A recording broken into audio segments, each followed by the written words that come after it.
Hello guys, good morning. So nandito tayo sa Cainta Rizal, no? At nandito tayo sa ating work, no? So ito po yung nasa background natin. So yan po yung ating trabaho.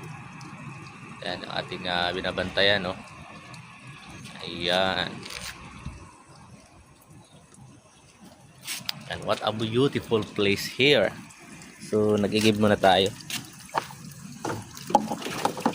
dito sa ating munting four wheels, no? Ayan. Lagyan muna natin ito ng tubig. Alright. Napakaganda ng umaga ngayon. Ayan. Malinis yung kapaligiran. Ayan, oh. Malinis.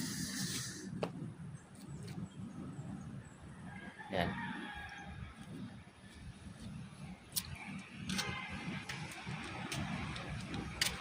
So, ano muna tayo dito? Mag-exercise.